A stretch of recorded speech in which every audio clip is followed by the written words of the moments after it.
tonight I have a sample of Old Charter Oak, Finest Oak, Kentucky Straight Bourbon Whiskey, 95 proof. This is the 2026 release. Um, it's a release from Buffalo Trace, mash bill number one. It's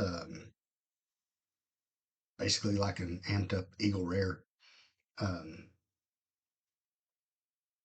saw this the other day and almost bought it. Um, I missed one. I think they had it for $85. Um, but my good friend Chris Riggin from uh, Bourbon Real Talk Community and also That Bourbon Dude. We haven't got her in the Discord yet. I'm working on it. She sent me this sample. Um, she actually sent me several samples, most of which are ones that you don't see a whole lot of. Now, I haven't seen a whole lot of reviews of this one, but being that it's a Buffalo Trace product, I expect to see more of it. Now, it's funny because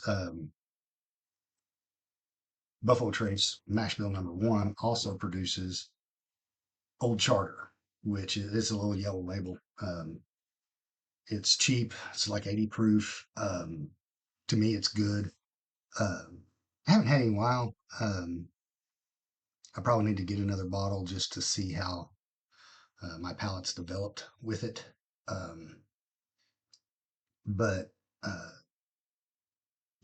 I'm always a fan of good cheap whiskey, and sometimes in the group, someone will be posting, this whiskey or that whiskey, and I'm like, I like Old Charter, and gets a good laugh. Um, but anyway, my funny thing is my grandfather, my step grandfather, um, he used to drink it, and he always called it Old Character.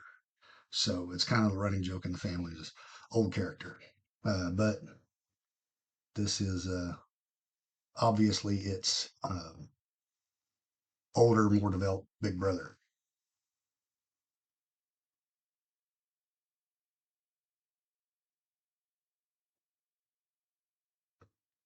So on the nose, getting some brown sugar. Been getting that a lot lately.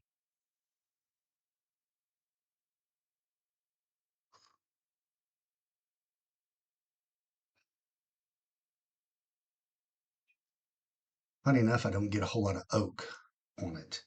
Um, there's something. There's a little bit of a spice. Mash bill number one being their lower rye than mash bill number two. There's a little bit of that. There's somewhere between caramel and honey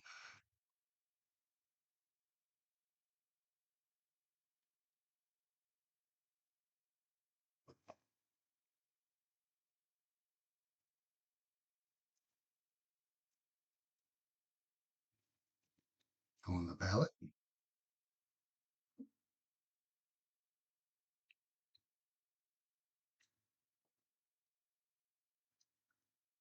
Hmm.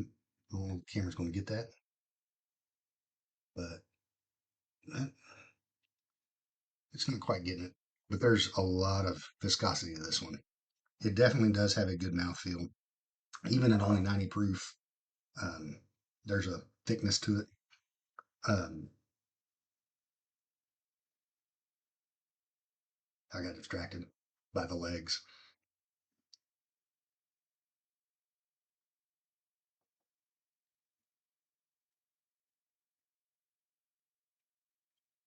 Everything on the palate, or excuse me, on the nose, kind of transfers to the palate.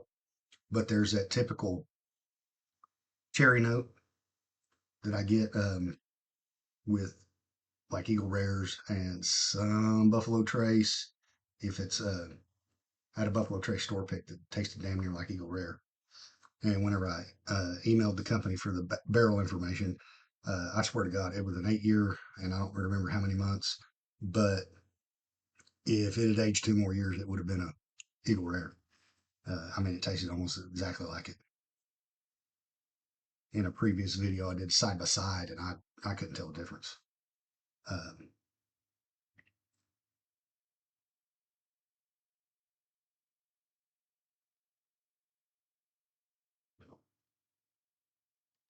there's a little bit of, like I said, everything from the nose kind of transfers to the palate, so you get a little brown sugar, slight spice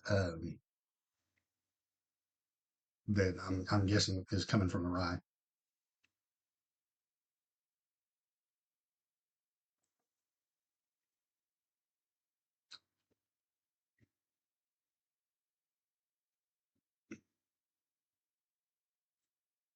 The finish, it doesn't just drop off, but it fades. Um, it is good the whole way through, um, but it doesn't. There's not much hanging around.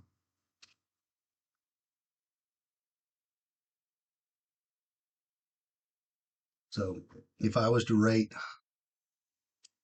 the nose,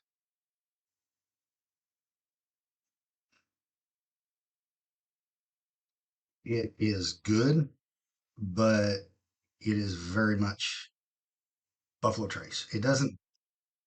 I don't know if I was to do a side by side or a blind, um, if I would be able to tell the difference between this and an Eagle Rare. I have an Eagle Rare in there. It's actually a store pick. Just picked it up today, so I'm gonna have to crack that. I may save a little bit of this and try a blind just to see, just for my own knowledge. I don't know if that's anything I'll do a video on, um, but it's there. You can tell they're related. So nothing really sets it apart. It is very good, but you can tell it's like seeing pictures of somebody's family reunion and you can tell every damn one was related somehow. I think I'm going to give it a 2.25 because it is good, but and it's not that it doesn't blow me away. It's just like I said, it nothing sets it apart really from other Buffalo Trace. Pretty much the same on the palate. I mean, it's good. It's great, really. Um,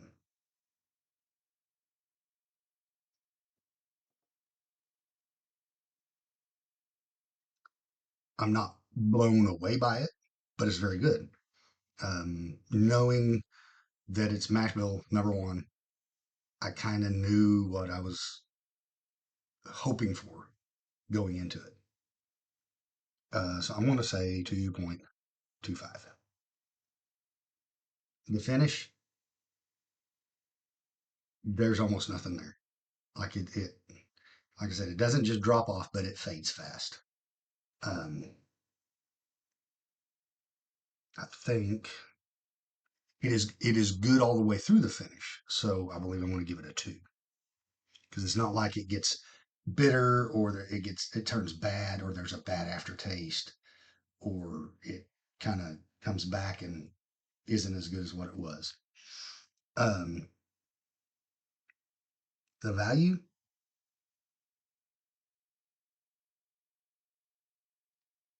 I will say this at $85. Now, the only place I saw it, well, I think I saw it at a place in Tulsa. I'm, I'm wanting to say I saw it at Park Hill, but like it's on their little allocated shelf. If anybody is in the Tulsa area and they know Park Hill, they got that allocated shelf and or at least limited release shit. And not everything always sets where its price is, you know. Uh, I've been in there times where I'll see a bottle and I'm like, holy shit, how is it that price? And I look and the price tag is something way off. So I don't know what they had it priced at. Um, uh, at Modern Liquor in Oklahoma City, they had it for $85. But when I stop and think about Buffalo Trace product availability here in Oklahoma, and it can be spotty.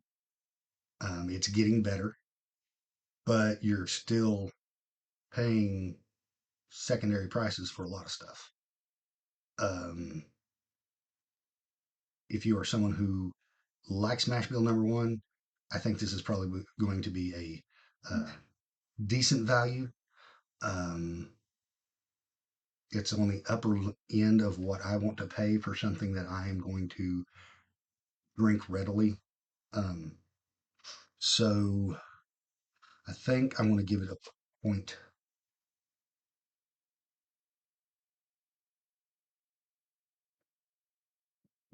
I'm torn. It's not a one. It's not a horrible price. It's $85, and I'm learning um, that what I previously believed about bourbon prices um, were I don't know. I'm hard headed, and I'm starting to come around.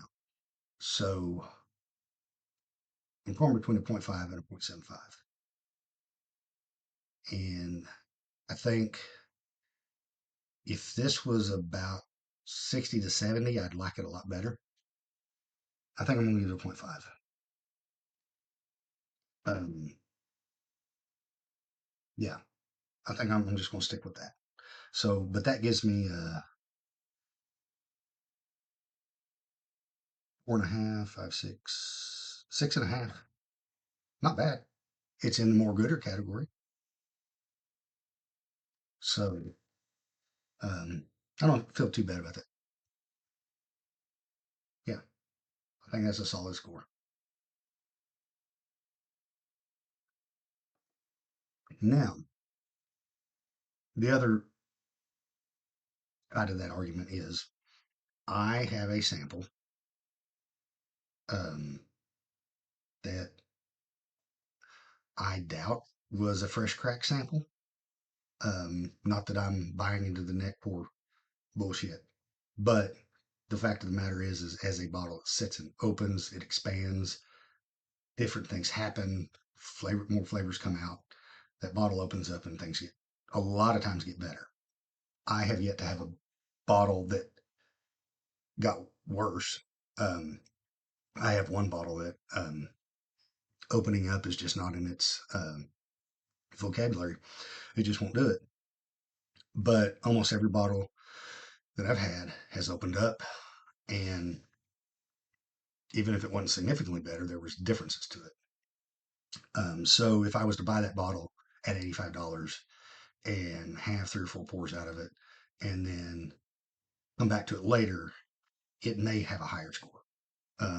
But what I got here, this is what I felt about it tonight. And palates change from day to day.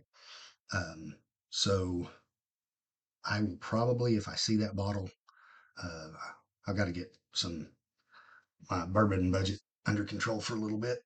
But if it's still there, uh, next time I'm in the city, I may grab it. And I wouldn't feel too bad about $85. Like I said, that's up kind of pushing the upper limit of what I want to spend, but sometimes you just got to tater out and buy Buffalo Trace. So anyway, that's my take. Old Charter's Finest Oak, and I hope y'all enjoyed.